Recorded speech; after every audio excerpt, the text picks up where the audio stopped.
इस बार जो है जदयू जो है राजपूतों को साधने में लगी हुई है, जुटी हुई है।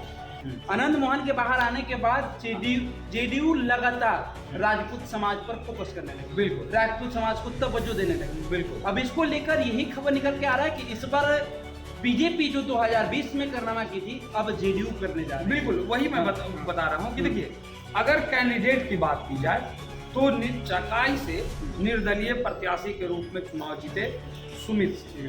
दूसरा जो है वो चेतन आनंद का, आनंद मोहन के बेटे शंकर सिंह वहां से निर्दलीय ताल ठोके थे। लेसी सिंह जो सबसे बड़े और नीतीश कुमार के बेहद करीबी माने जाने वाले नेता और बिहार सरकार में पूर्व मंत्री रहे जय कुमार सिंह, जो कि विज्ञान एवं प्रौद्योगिकी मंत्री भी रहे हैं, नीतीश कुमार के खासम खास रहे हैं, बेहद करीबी रहे हैं।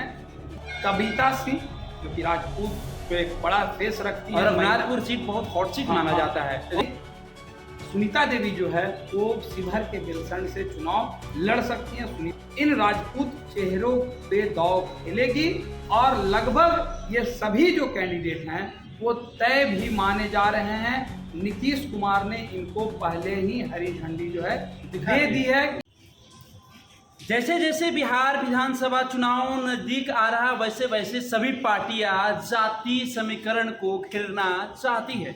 अब सभी पार्टियां चाहती है सभी जाति पर फोकस जमाना। इस पर चर्चा करने के लिए आज हम जुड़ गए हैं मनीष कुमार से, हमारे सहयोगी हैं, इनसे जुड़ेंगे और जेडीयू पर आज बात करेंगे। जेडीयू इस बार राजपूत समाज पर ज्यादा ही हितैषी दिखा रही है, ज्यादा ही राजपूत समाज को साधने की प्रयास कर रही है। इस बार जो 2020 की समीकरण है और जो 2025 की समीकरण दिख रही है, उसमें काफी बदलाव भी दिख रहा है और काफी राजपूत समाज पर तवज्जो देते हुए जेडीयू नजर आ रही है। कैसे देखते हैं इसको, क्या लगता है? देखिए, अगर बात की जाए 2020 विधानसभा की, तो जिस प्रकार से बीजेपी जो है सबसे अधिक राजपूत वोट जो नेता हैं उनको तवज्जो दी 2020 में 22 कैंडिडेट जो है वो राजपूत कैंडिडेट जो है बीजेपी ने उठाया। वहीं अगर जेडीयू की बात की जाए तो जेडीयू ने मात्र 7 राजपूत उम्मीदवार उतारे 2020 में 2020 थे। हाँ,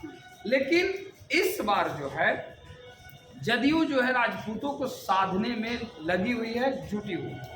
क्योंकि अगर बात की जाए तो 45 लाख वोटरों वाली ये जाति है और सबसे प्रबुद्ध जातियों में से एक माना जाता है राजपूत जाति। वो वोटर जो हैं उसको साधने का प्रयास जो है जेडीयू इस बार कर रही है और यही वजह है कि इस बार ज़्यादा से ज़्यादा सीट जो है राजपूत नेताओं को जेडीयू जो है यहाँ एक मिनट के आपको रोकना चाहेंगे। जब से आनंद मोहन को लेकर जेडीयू एक्टिव हुई, आपको पता है वहाँ से बाहर का रास्ता जब तक नहीं दिखा था तब तक जेडीयू के पास लगातार उनकी पत्नी जा रही थी, रिक्वेस्ट कर रही थी, अपने पति को निर्दोष बता रही थी। आनंद मोहन के बाहर आने के बाद जेडीयू लगातार राजपूत समाज पर फोकस करने लगी, बिल्कुल राजपूत समाज को तवज्जो देने लगी। बिल्कुल। अब इसको लेकर यही खबर निकल के आ रहा है कि इस बार बीजेपी जो 2020 में कारनामा की थी, अब जेडीयू करने जा रही है। बिल्कुल वही मैं बता रहा हूँ कि देखिए, अगर कैंडिडेट की बात की जाए तो चकाई से निर्दलीय प्रत्याशी के रूप में चुनाव जीते सुमित सिंह, जिन्हें मंत्री भी बना दिया गया, लेकिन वो अभी जेडीयू में शामिल नहीं हुए, क्योंकि अगर जेडीयू में शामिल होते हैं तो उनकी सदस्यता जो है रद्द हो जाएगी। तो जेडीयू में हैं लेकिन वो मंत्री हैं, निर्दलीय, कहने को निर्दलीय है जेडीयू के साथ। हाँ, अब इस बार वो जेडीयू में शामिल हो जाएंगे और वो चकाई से ही चुनाव लड़ेंगे, ये कन्फर्म है। दूसरा जो है वो चेतन आनंद का, आनंद मोहन के बेटे, हाँ, राजद छोड़ करके भागे जेडीयू में और जेडीयू से इस बार वो शिवहर से चुनाव लड़ेंगे। ये भी जो है टिकट कंफर्म है। हाँ, टिकट कंफर्म है। भीतर ये खबरें आ रही हैं कि वो चुनाव लड़ेंगे। तीसरा अगर बात की जाए तो रुपौली की बात की जाए, रुपौली जो है सबसे हॉट सीट माना गया। शंकर सिंह वहां से निर्दलीय ताल ठोके थे, ताल ठोके जीते भी और बीमा भारती को, बीमा भारती राजद के बड़े कैंडिडेट को हराने में सक्षम रहे। अब ऐसी स्थिति में आप देखिए कि शंकर सिंह को लेकर के कहीं ना कहीं ओहापोह की स्थिति थी कि क्या किस ओर जाएंगे, कौन कैंडिडेट होगा। शंकर सिंह को लेकर मैं अगर अपने दर्शकों को बताऊं, शंकर सिंह का एक मैंने इंटरव्यू किया था जिसमें शंकर सिंह ने साफ इशारा कर दिया कि मैं जेडीयू के साथ हूं, नीतीश कुमार के साथ हूं। नीतीश कुमार आशीर्वाद देते हैं तो मैं जेडीयू के टिकट पर, सिंबल पर इस बार शुरू वही, क्योंकि विनिंग कैंडिडेट हैं, वो जीते हुए वो उम्मीदवार है। ऐसे स्थिति में राजपूत समुदाय से भी वो ताल्लुक रखते हैं और फायदा जेडीयू को यही मिलेगा कि वो विनिंग कैंडिडेट हैं, राजपूत जाति से आते हैं। और जब खबरें ये निकल कर आ रही थी कि शंकर सिंह किधर जाएंगे, तो अचानक जो है एक तस्वीर नीतीश कुमार के साथ जो है वायरल हो रहा है, जिससे संभावनाएं ये बढ़ जाती है कि वो नीतीश कुमार के ही करीब जाते हैं। आपने भी कहा नीतीश कुमार के इशारे पे चल भी रहे हैं, आप खुद भी कह रहे हैं कि इंटरव्यू के दौरान उन्होंने कहा था कि मैं नीतीश कुमार के साथ हूँ और नीतीश कुमार समर्थन उनके दे रहे हैं, उनके साथ जैसा नीतीश कुमार कहेंगे वैसा मैं काम करूँगा। दूसरा, लेसीसी अगर बात की जाए तो सबसे कद्दावर राजपूत नेत्री में से एक हैं लेसीसी, जो लगातार बिहार सरकार में मंत्री भी रही, सुर्खियों में बनी रहती है लेसीसी। लेसीसी जो है वो धमदाहा से चुनाव लड़ेगी, ये भी तय माना जाता है। अब समझिए, जितने भी हम लोग अभी बात कर रहे हैं, जो भी कैंडिडेट का नाम आप के सामने हम लोग रख रहे हैं, सभी राजपूत समाज से आते हैं। हाँ। और ये तवज्जो कौन दे रहा है? कोई और नहीं, नीतीश कुमार की पार्टी जेडीयू दे रही है। और इसी बीच एक और जो खबर निकलकर सामने आ रहा है, जो सबसे बड़े और नीतीश कुमार के बेहद करीबी माने जाने वाले नेता और बिहार सरकार में पूर्व मंत्री रहे जय कुमार सिंह, जो कि विज्ञान एवं प्रौद्योगिकी मंत्री भी रहे हैं, नीतीश कुमार के खासम खास रहे हैं, बेहद करीबी रहे हैं। वो 2020 विधानसभा चुनाव जो है हार गए थे लोजपा के कैंडिडेट के वजह से, लेकिन इस बार अंदर से ही वो इशारा मिल गया है, हरी झंडी मिल गई है कि जाइए और अपने क्षेत्र में चुनाव अभियान में जुड़ जाइए, प्रचार में जुड़ जाइए।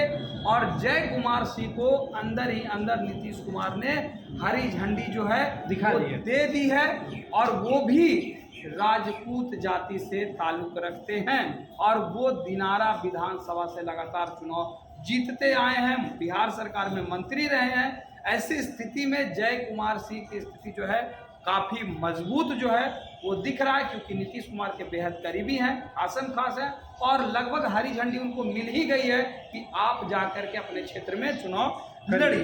अब आता है बात बनियापुर। बनियापुर काफ़ी जो है कंट्रोवर्शियल सीट माना जाता है, लेकिन उसमें सबसे बड़ी बात जो है हॉट सीट इसलिए कि केदारनाथ सिंह जो राजद से विधायक थे, 2020 में राजद के सिंबल पर चुनाव लड़े थे और वहां से राजद के विधायक बने, लेकिन कुछ आपसी अनबन के कारण था। लेकिन जिस तरह प्रभुनाथ सिंह को लेकर आपसी मतभेद चला राजद के साथ, अभी देखिए प्रभुनाथ सिंह को निकालने के भी प्रयास किया, लेकिन अभी भी वो राजद में ही है। अब ऐसी स्थिति में यदि वो राजद छोड़ जदयू में आते हैं तो उन्हें टिकट मिल सकता है, नहीं तो उनके बेटा ऋतुराज सिंह जो हैं उन्हें जेडीयू जो है बनियापुर से कैंडिडेट जो है वो बना सकती है।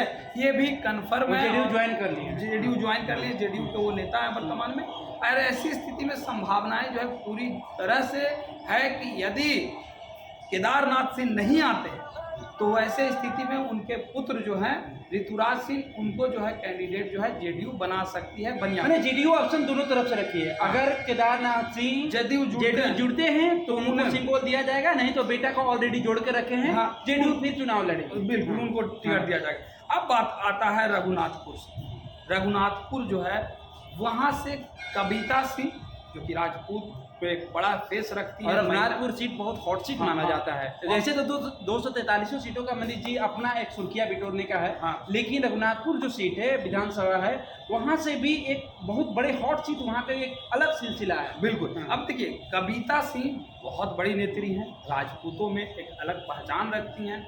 वहीं दूसरे जेडीयू के ही नेता हैं विक्रम। अब इन दोनों के बीच जो है नीतीश कुमार को देखना होगा कि कौन राजपूत जो है कैंडिडेट बेहतर होगा, हमारे लिए कौन बेहतर विकल्प हो सकते हैं, ये देखना होगा नीतीश कुमार को। लेकिन अब ऐसा लग रहा है कि रघुनाथपुर से कविता सिंह या विक्रम सिंह दोनों में से किसी एक का जो है टिकट मिलना कन्फर्म। अब एक सीट आता है शिवहर का। शिवहर का ही एक विधानसभा है बेलसंड। बेलसंड से सुनीता देवी जो कि राणा रणधीर सिंह चौहान जो है उनके पति हैं, उनकी पत्नी सुनीता देवी को जो है बेलसंड शिवहर से टिकट मिल सकता है। और ऐसे स्थिति में सुनीता देवी जो है वो शिवहर के बेलसंड से चुनाव लड़ सकती हैं। सुनीता देवी जानी मानी चेहरा है, राजपूत में बड़ा पैठ रखती हैं। ऐसे स्थिति में जेडीयू जो है, जिन नामों को मैंने आपके सामने रखा, इन राजपूत चेहरों पे दांव खेलेगी और लगभग ये सभी जो कैंडिडेट हैं वो तय भी माने जा रहे हैं।